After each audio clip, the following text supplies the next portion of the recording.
जोहार, जय हिंद दोस्तों। कैसे हैं आप लोग? जो है अर्थशास्त्र जो है क्लास 10वीं के अर्थशास्त्र को मैं पढ़ा रहा हूँ। जो पहला चैप्टर है आर्थिक विकास की समझ।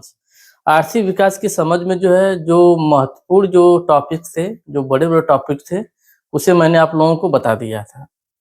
जैसे आप लोगों ने देखा था कि आर्थिक विकास क्या है, थोड़ा बड़ा टॉपिक था, उसको मैंने बता दिया। मानव विकास रिपोर्ट और मानव विकास सूचकांक क्या है, मैंने उसे भी बताया।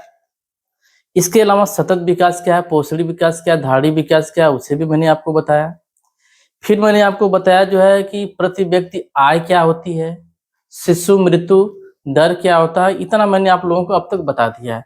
इसके अलावा और भी कुछ छोटे-छोटे टॉपिक से छोटे-छोटे पॉइंट हैं, जो आपसे एग्जाम में जो है 1 नंबर 2 नंबर के लिए पूछा जा सकता है। जैसे साक्षरता क्या है, उपभोग क्या है, उत्पादन क्या है, कुछ छोटे-छोटे पॉइंट भी उसका मात्र डेफिनेशन आपसे पूछा जा सकता है। तो डेफिनेशन आप लोग याद रखिएगा। चलिए मैं थोड़ी सी चर्चा कर देता हूँ कि जो है साक्षरता क्या है। एग्जाम में आपसे पूछ सकता है कि साक्षरता किसे कहते हैं और भारत की साक्षरता दर कितनी है। साक्षरता जिसको बोलते हैं लिटरेसी बोलते हैं, लिटरेसी जिसको बोलते हैं। साक्षरता का अर्थ है पढ़ने, लिखने और भाषा के माध्यम से समझने और संवाद करने की क्षमता। साक्षरता का मतलब एक ऐसा व्यक्ति को हम साक्षर कहेंगे जिसको पढ़ना आता हो, लिखना आता हो और वो भाषा के माध्यम से जो है चीज़ों को समझता हो और संवाद करने की क्षमता यानी बातचीत करना भी उसे आता हो।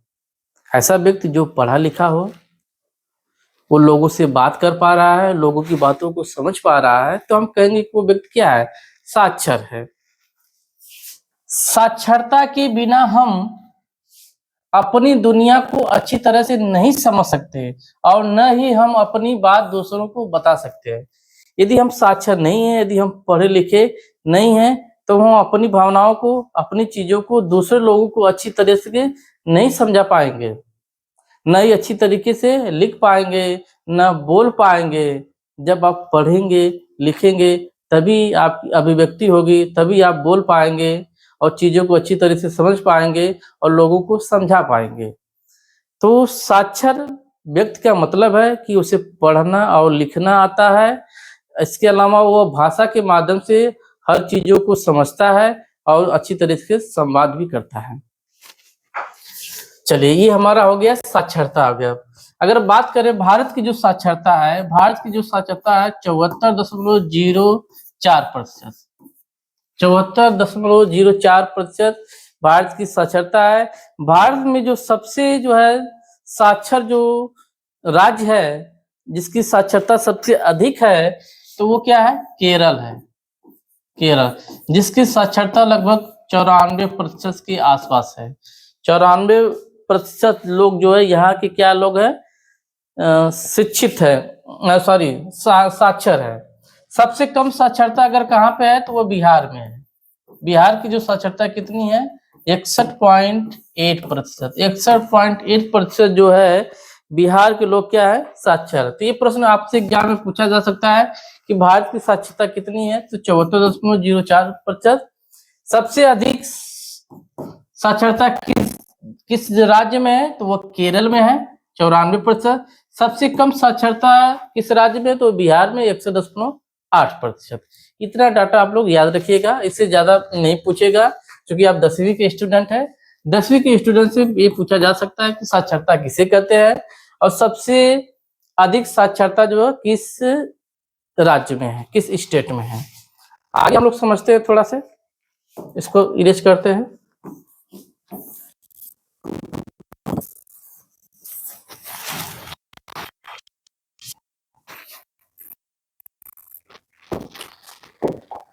उपभोग क्या है? हम इसे उपभोग व्यय लिख लेते हैं। एक उपभोग होता है और एक होता है उपभोग व्यय। उपभोग व्यय, दोनों में थोड़ा सा अंतर है। जैसे मान लेते हैं कि आपके पास 100 रुपया है। कितना है? 100 रुपया है। ये मान लेते हैं आपकी इनकम है, आपकी आय है। आपकी आय कितनी है? 100 रुपया। 100 रुपये में आपने क्या किया, जो है 20 रुपये का रसगुल्ला खरीदा। 20 रुपये का क्या किया? रसगुल्ला खरीदा। तो रसगुल्ले के क्या करेंगे? खाएंगे। तो रसगुल्ले को जो आप खा रहे हैं उसी को हम बोलेंगे हम रसगुल्ले का उपभोग कर रहे हैं। क्या कर रहे हैं? उपभोग कर रहे हैं, कंज्यूम कर रहे हैं। यानी जब आप किसी वस्तु का उपयोग करते हैं, प्रयोग करते हैं, किसी वस्तु को यूज करते हैं अपने लिए, तो वही कहलाता है उपभोग कहलाता है ना। हम समोसा खरीदते हैं, खाते हैं, मतलब कि हम समोसे का उपभोग करते हैं। हम कपड़ा खरीदते हैं, पहनते हैं, मतलब हम कपड़े का उपभोग कर रहे हैं। हम मोबाइल खरीदते हैं, उसको यूज करते हैं, बात करते हैं, वीडियो देखते हैं, गाने सुनते हैं, मतलब क्या, हम मोबाइल का उपभोग कर रहे हैं। ठीक है, आप समझते हैं कि उपभोग व्यय क्या है? उपभोग व्यय का मतलब है कि जिस वस्तु को आप परचेज कर रहे हैं, जिसका आप उपभोग कर रहे हैं, उस पर आप खर्चा कितना कर रहे हैं। उपभोग व्यय का मतलब किससे हम लेंगे? खर्चे से लेंगे। जैसे अगर आपकी इनकम क्या है? 100 रुपया है। 100 रुपया में आपने क्या किया? 20 रुपये का आपने खरीद लिया रसगुल्ला। क्या खरीद लिया? रसगुल्ला। तो ये जो 20 रुपया जो आप खर्च कर रहे हैं, यही 20 रुपया क्या है? उपभोग व्यय है। यानी उपभोग व्यय आय का वह भाग है जिसे खर्च कर दिया जाता है। ठीक है, तो यहाँ क्या लिखा गया है? उपभोग आय का वह भाग है, सॉरी यहाँ पे उपभोग व्यय होना चाहिए। क्या होना चाहिए? उपभोग व्यय। उपभोग व्यय आय का वह भाग है जो विभिन्न आवश्यकताओं को पूरा करने के लिए खर्च किया जाता है। यानी आप जितना खर्च कर देंगे वो उपभोग व्यय कहलाएगा।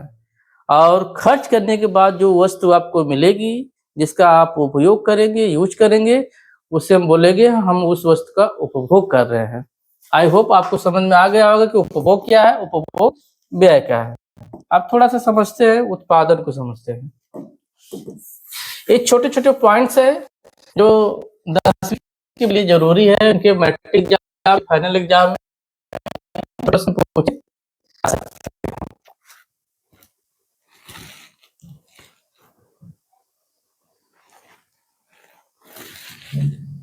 चलिए,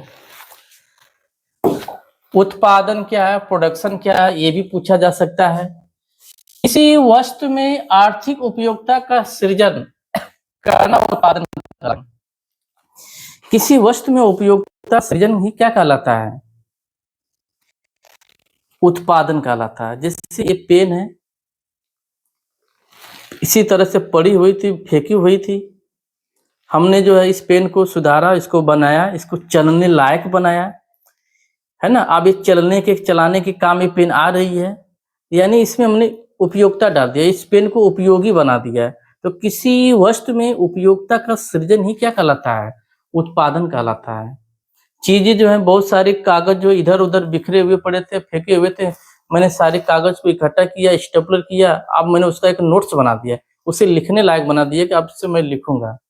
यानी आपने उसे उपयोगी बना दिया। यही हमारा क्या है? उत्पादन।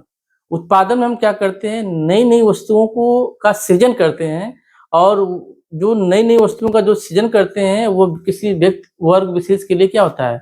वो उपयोगी होता है। मार्केट में जो है बहुत सारी वस्तुओं का उत्पादन होता है। हम गेहूं का उत्पादन करते हैं तो वो किसी के लिए उपयोगी होता है। चावल का उत्पादन करते हैं तो वो किसी के लिए क्या होता है? उपयोगी होता है। हम सृजन करते हैं। एक किसान क्या होता है? सृजन करता होता है। वो गेहूं का, चावल का, आलू का, सब्जियों का, टमाटर का वो उत्पादन करता है, नई नई चीजों का उत्पादन करता है। तो वो क्या कहलाएगा? जिसे हम उत्पादन बोलेंगे। उत्पादन मतलब किसी वस्तु में उपयोगिता का सृजन ही उत्पादन कहलाता है।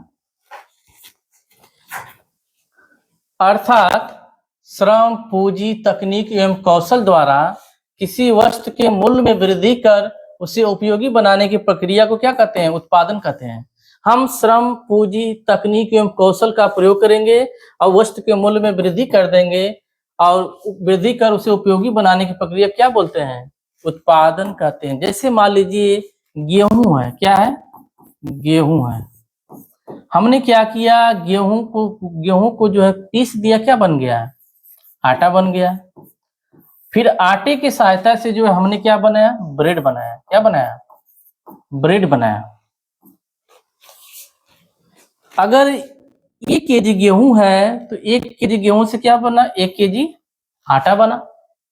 अगर 1 केजी गेहूं की अगर कीमत अगर 20 रुपये है तो जाहिर सी बात है कि 1 केजी आटे की कीमत क्या होगी, 20 रुपये से अधिक होगी, क्योंकि गेहूं को पीसा जा रहा है। तो 20 रुपये से आटा हो गया, मान लेते हैं 30 रुपया। तो हम देख रहे हैं कि 20 से 30 मूल्य में वृद्धि हुआ, मूल्य में वृद्धि। जब हम किसी वस्तु का उत्पादन करते हैं तो उसके मूल्य में वृद्धि करते हैं, और जब मूल्य में वृद्धि करते हैं तो वो वस्तु हमारे लिए और उपयोगी हो जाती है। गेहूं से आटा बना तो आटा हमारे लिए क्या हो गया, उपयोगी हो गया। अब आटा से जो है हमने क्या बनाए, ब्रेड बनाए।